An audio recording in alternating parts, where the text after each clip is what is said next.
Pasco County, Florida. A county deputy rushes to the scene of a bizarre accident. An SUV has crashed into the front of a home on a quiet residential street. It appears that the driver has mistakenly slammed his car into reverse and lost control of it, driving across the front lawn and into the home's front door. But when the deputy arrives at the driver's side door, a different story begins to emerge. Got one subject in the vehicle. I told you. What's that? I told you. This was over before. Okay, all right. Is the car off? Nope. Huh? Is your vehicle off? Nope. No? It's off. It's off? The man's conflicting answers, as well as being recognized by the deputy, prompts further questioning. You got any guns on you? Any weapons on you? You live right there, right? Yeah. Okay, so look, this is what I want you to do. I want you to step out of the car and come out to the front, okay? Are you Get out of this door. Are you injured? No. None at all?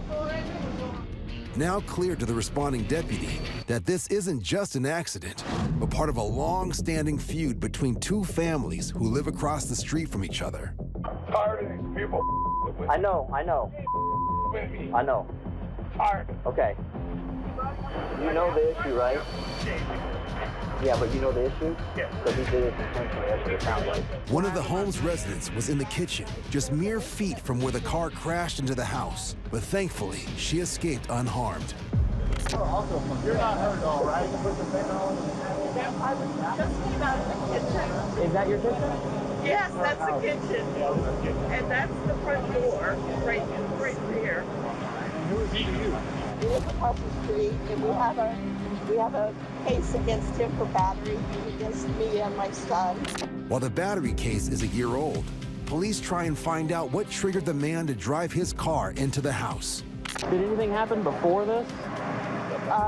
Last night there did. So what happened last night? The older man that lives there came across the street, was yelling at my son not to call his ex-wife names. And we called the police and they came out. Officers suspect the man's frustration with the year-long battle had reached a boiling point, and the previous night's incident pushed him over the edge. What happened, man? I've had it. You guys don't do nothing. Well, tell us what happened. You guys don't do Come here. nothing. Come on, hey. Come on. We told you 15 times. Hey, let's go. People start Hey, let them do their job. Let's go over here. at, bro. Nobody even cares I don't. how bad they with us. Pulled the tiger's tail. I get it. It's like a tiger in a cage. I'm tired. I'm tired. What happened today? Lost it. After admitting to losing his cool, as well as showing signs of being under the influence, the deputy attempts to apprehend the man. Come here for a second. Don't come. Okay, so when you start, Don't come. do not resist me. Don't Do come. not resist me. Hey, you better stop. You better stop. Stop resisting. I gotta. They with me. Get in the car. The man is cuffed and placed in a patrol car before a deputy speaks with a member of the man's family to get more insight into the unreal and ongoing feud. What's that? They've been harassing us for 13 months. I know. And I knew it was going to happen. Okay. You guys just kept saying, well, they can do what they want. They can do what they want.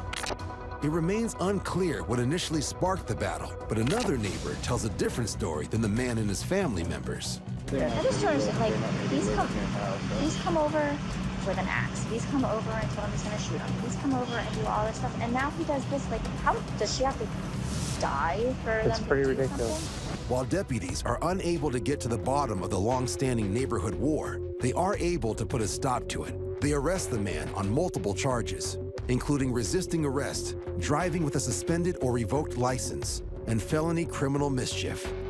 Hopefully, this Florida neighborhood can now return to normal and enjoy peace on their street.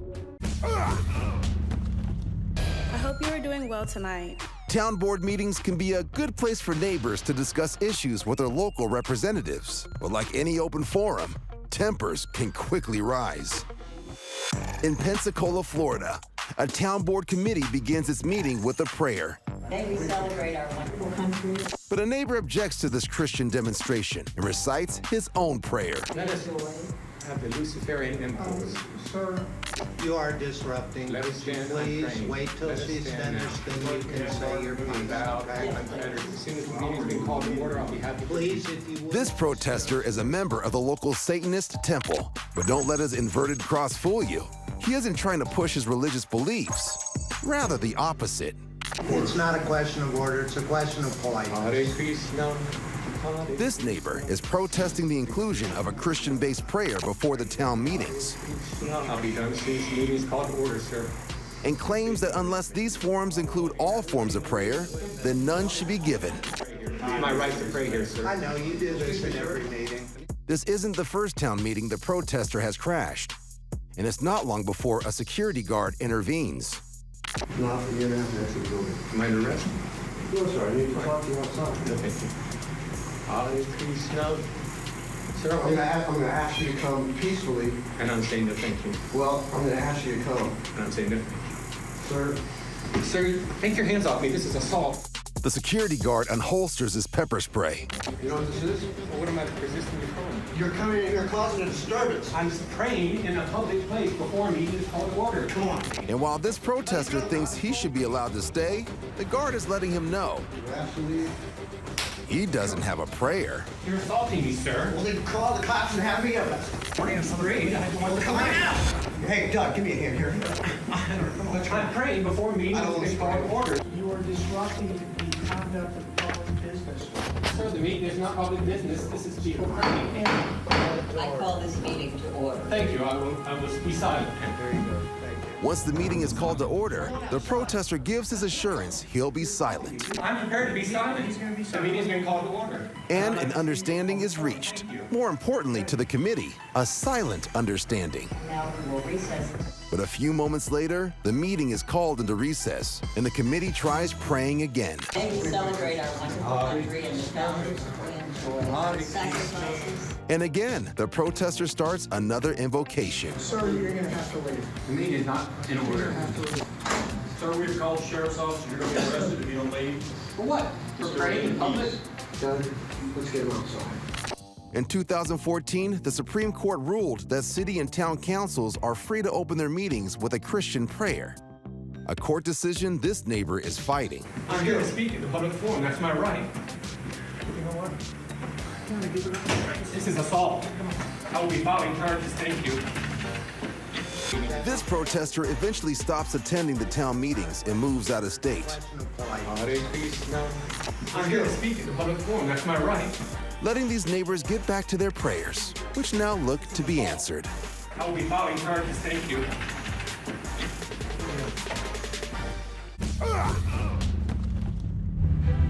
Mount Dora is a quiet suburb just north of Orlando. And for Gene Bozzi, it was the perfect place to move with his family.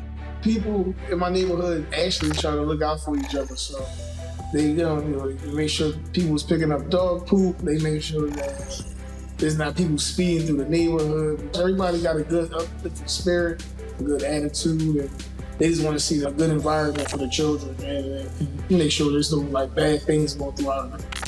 But unfortunately for Gene and his neighbors, something potentially bad has found its way onto a neighbor's front lawn.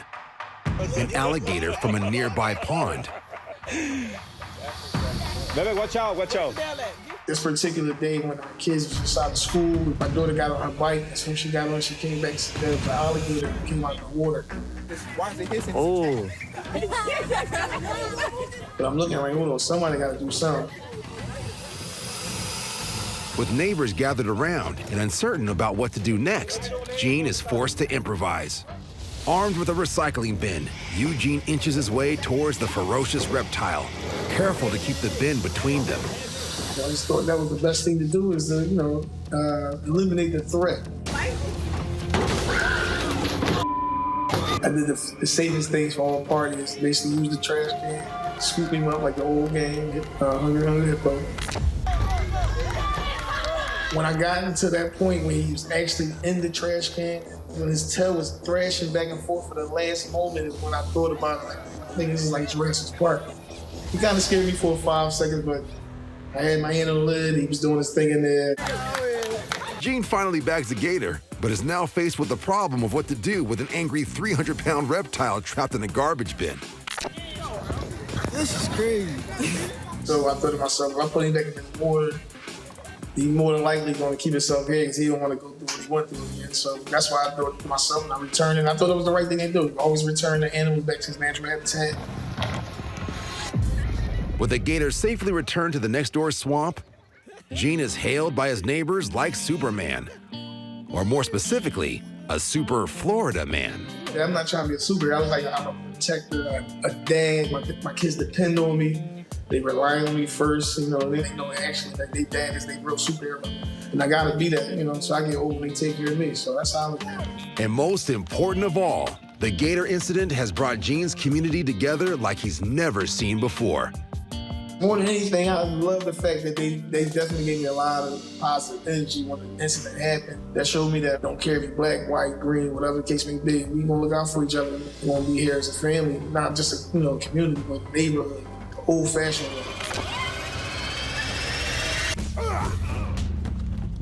Vero Beach, Florida is a laid-back city on the Atlantic coast with a population of around 15,000, 88% of whom are white. And today, one of those white residents has decided she needs to lay down the law. I'm sorry? What are you trying to say? I can't throw away the trash? You can't throw away your trash in our bins. Yes, I can. No, you can't. Yes, I can. The man filming is African American, and he's lived in this development in Vero Beach, Florida for the past 6 months, caring for his elderly parents.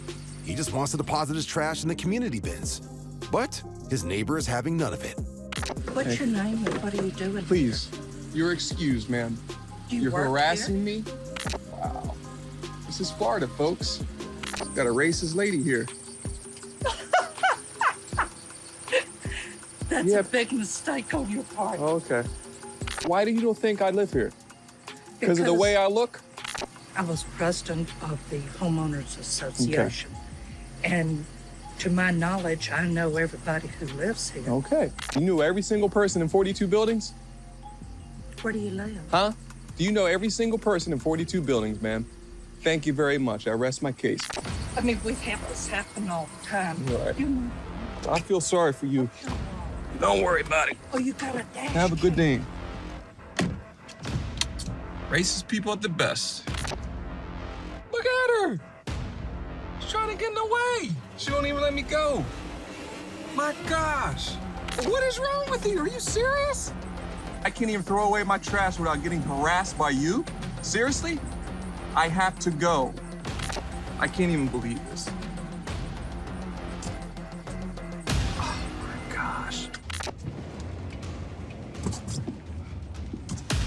What are you doing? I'm not leaving till I what? Fess up. About what? Throwing away the trash? The astonished man looks for another way to exit, but there is none, and he has to circle back. I cannot believe this. But this neighbor nightmare isn't over yet. Ma'am, can you call the police for me, please? Can you call the police for me, please? Are you another one? Yes, I do. Don't worry about it. I don't need to prove to you guys that I live here. Actually, Please. you do. No, you don't. I'm serious. Where do you I live? don't need to prove to you where I live. Where do you live? Why do you not? That's what I'm. Please ask her, ma'am. Why does she not think I live here? You guys are ganging up on me because I'm dark-skinned in the neighborhood and you don't know who I am. And you know what? I think you're right. Thank you so much, ma'am. I gotta say, if that's your only reason you didn't recognize him, that's not a good reason. Thank you. People come in here all the time. She's obstructing the highway. I know, I saw. This is her last opportunity, or else I will forego my day and press charges on you. Okay, let's get this de-escalated. I am sorry. Thank you. My gosh. After this incident is reported to the Homeowners Association Board, the woman is asked to step down, and the man's dad is invited to join, as Vero Beach strives to make all its residents feel at home. For twin brothers and Florida landscapers Antoine and Antonio Harris, Landscaping is just something they've always loved. But one summer afternoon, nothing could prepare them for who they'd meet next. We pull up to the yard just like any other time in 10 years. It was like 98 degrees, it was hot. This particular neighborhood, this is what you would call, I would say like the privileged side, the wealthy side. And in the 10 years they've been mowing there, they've always been left alone. But all that is about to change. On that day, it just turned into a whole nightmare.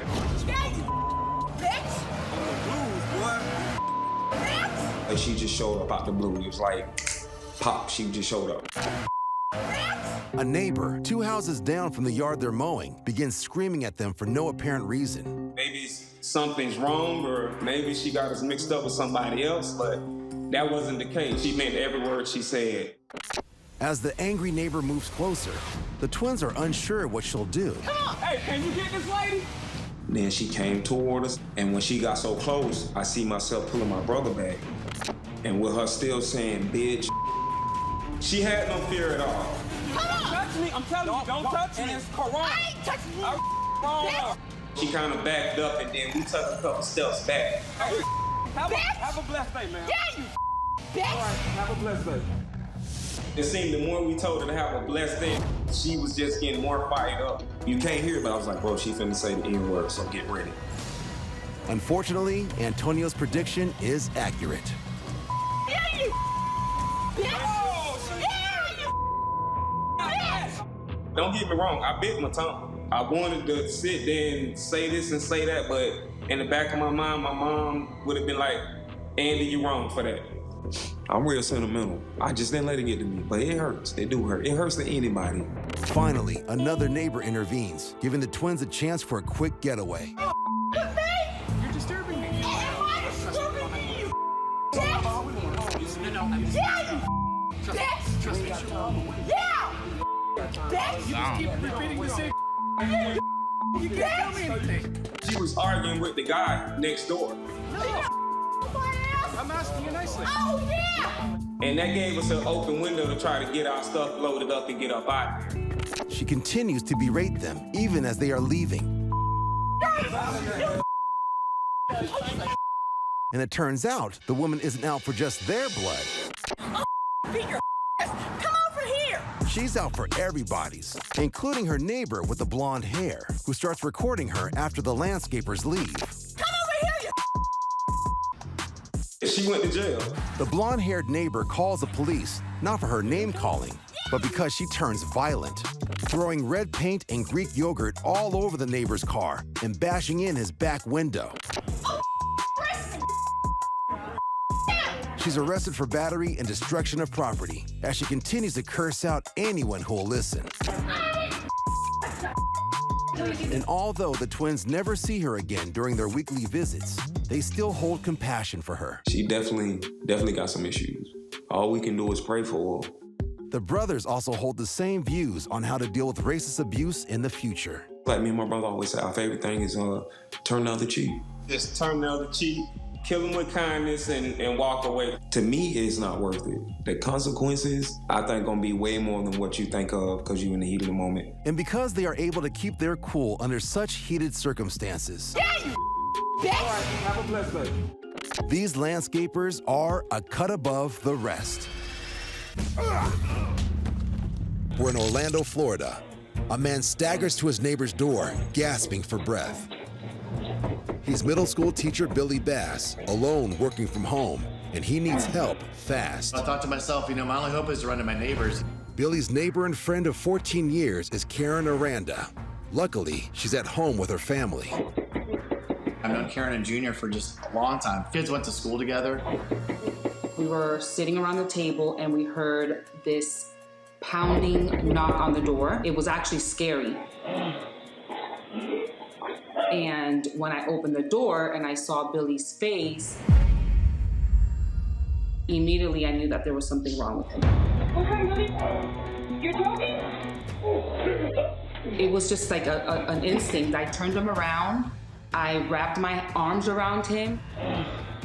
When I pushed into his stomach the first time,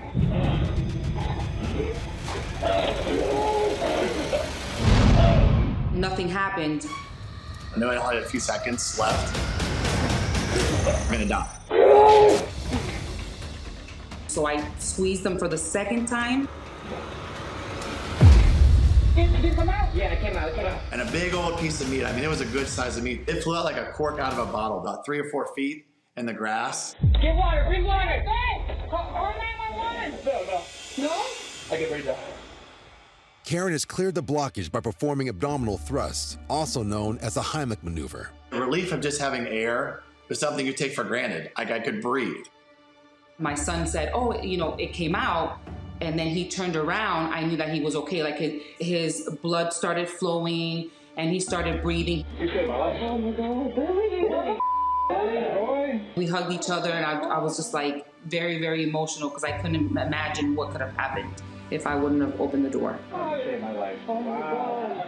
At that moment, you think, wow, I could have died. Somebody that was trained in CPR, first aid, makes all the difference in the world. Curly, the Latina Wonder Woman, she was so strong. I'm in the dental field. I'm an office manager, and you have to be CPR certified. Holy damn. After his ordeal, Billy resolves to take a first aid course himself. I am YMCA certified trained now. I want to make sure that I'm prepared as well to help my neighbor. And it's made the neighbors even better friends as they promote first aid awareness together. I borrowed beer from her before, I borrowed tools, but this time she saved my life, so it was the ultimate, neighbor, gratitude. She's my angel. Henry Grau is a computer support advisor who sees his neighbors more than most since he works from home. The apartment complex that I live in here is in downtown Fort Lauderdale. I've lived here for about 5 years, and I know my neighbors pretty well. Henry's apartment is next to the common courtyard on the left, so he and his security cameras see more activity than other apartments set further back. In October of 2019, we got 2 gentlemen that moved into the middle apartment right next door. For the first few months, Henry's relationship with his neighbors goes well. Until the night of December 17th. I'm sitting at home one evening and I'm noticing some activity outside in the security camera.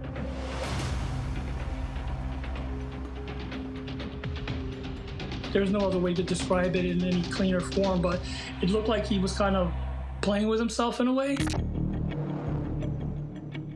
It made me very uneasy. I felt kind of like I didn't have any privacy all of a sudden. He just totally took away my freedom at that point because I kept having to go check the windows. For 6 nights after the incident, things are quiet. Until December 23rd at 7 p.m., when things escalate. I thought, I wonder what's going on out there. The neighbor is working in the courtyard garden, right outside Henry's window. This time, Henry confronts them. I went outside and I'm like, hey, thank you very much, but if you could just leave it alone. It's kind of creeping me out when there's somebody out here at all hours of the night. I came back inside, I noticed he was still out there. And I said, wow, this guy's not gonna stop. If it takes for you to leave my window alone by pulling out every last plant, I'll pull them out. Henry decides the only way to keep his neighbors out of his garden is to have no garden at all. You know what? Get out of here! What are you doing? What are you doing? I asked you to get here! What is your problem? Look at that! After that, our relationship started to deteriorate in a way that was quite shocking. The more Henry tries to avoid both neighbors, the more they continue to harass him, including pounding his windows at random times throughout the day.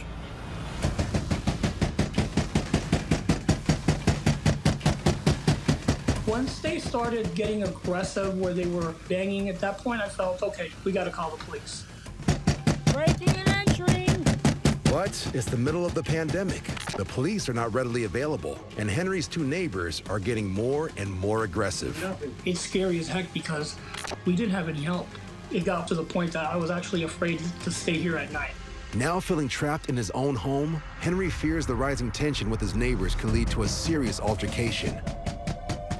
Or something much worse.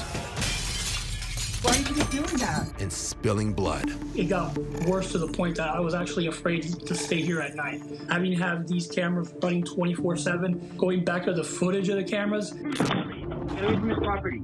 Get away from his property. By spring, it looks like Henry's luck is changing. We noticed that they started to pack up their things and leave. We were really excited. I was sitting here texting the neighbors, hey, guess who's moving out? But Henry may have begun celebrating too soon. It took them probably a couple of days to move out, and then on their very last day, you can see them cutting the cable from one of the corners of the cameras. You see them throwing paint glass bottles at the door. With the neighbors gone, Henry could finally let his guard down. After they finally moved out, then I started to feel a little bit more at ease. So I said, all right, well, I'm gonna go ahead and take down the camera system. We left the one camera facing the courtyard. After I got everything down and felt everything was safe, the older gentleman showed up again one night.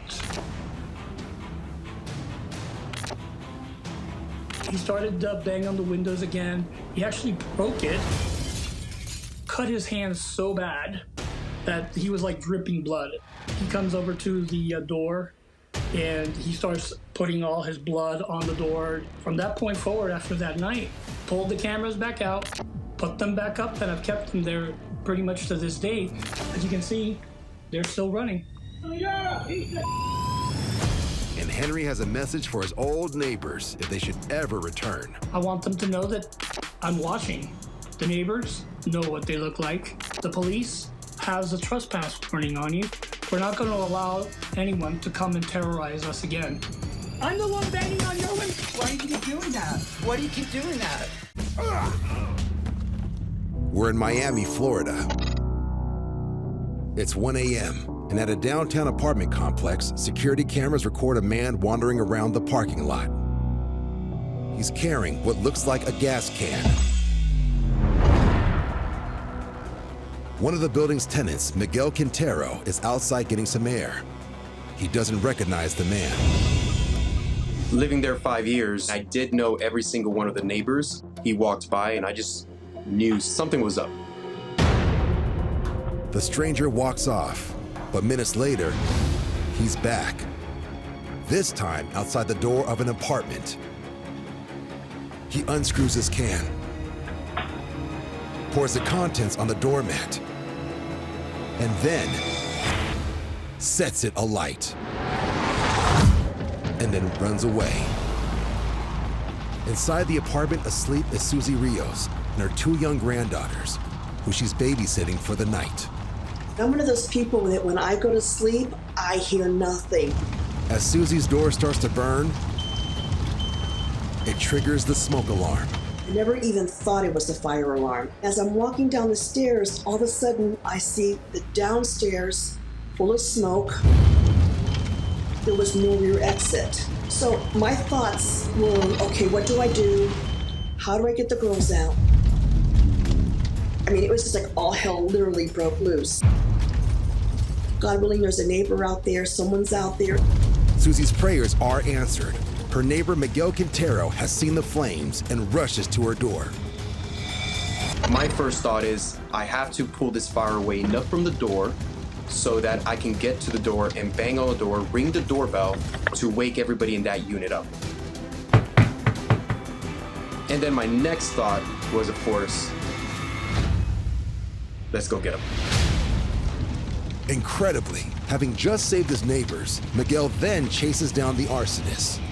He can hear my footsteps, and you see the fear in him when he hears me coming, because I'm coming in fast, and I'm a big locomotive coming towards him.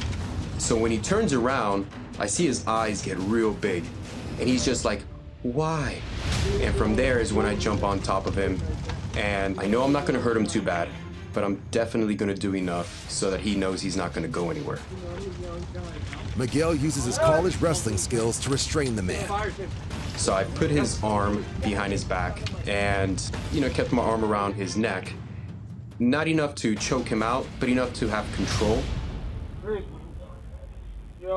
I finally get the door open, And Miguel starts screaming at me, call 911. He set the fire, call 911.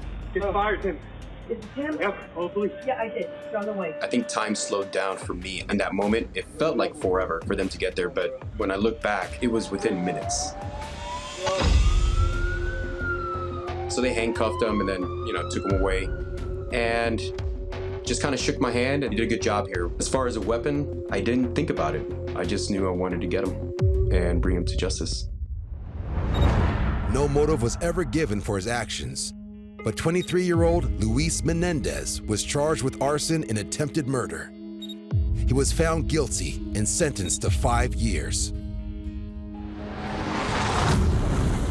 Ever since the terrifying incident, Susie and her family can't thank their Good Samaritan neighbor enough.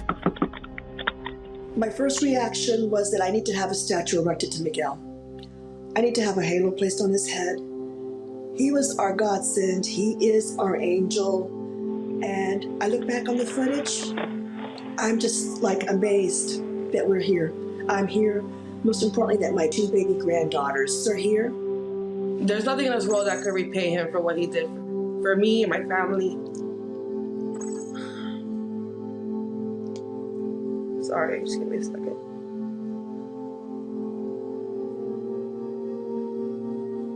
There's not enough words to say thank you, really. I want to be a good neighbor. I want to know my neighbors, and I want them to know, as different as we are, because God, we are different. We want the same things. You never know when you're going to need each other. They could need you, you could need them. And I just want them to know who I am and that I got their backs. And what's great is, I know they have my back.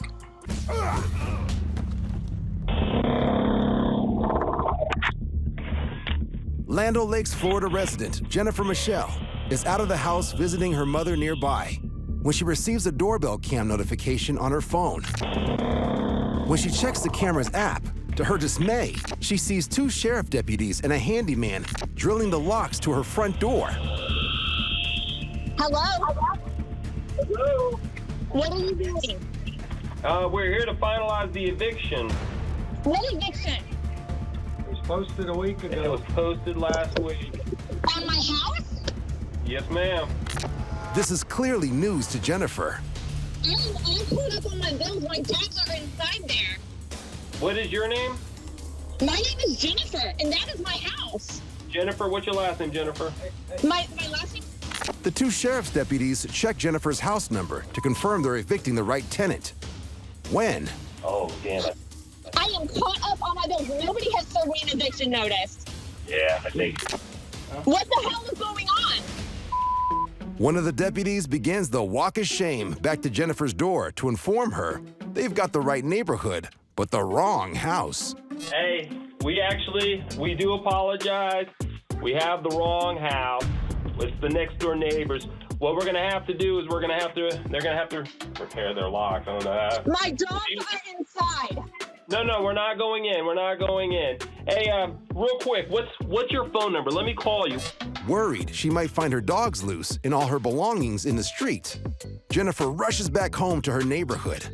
You know what? I'm at my mom's house. I will be there in 15 minutes. 15? Okay, we'll be here. Yes, sir. The deputies not only apologize profusely to Jennifer for the mix-up, but they quickly change her locks and pick up lunch for her and her mom. Maybe Jennifer could pay it forward and take her future next-door neighbor out to lunch. We do apologize. We have the wrong house.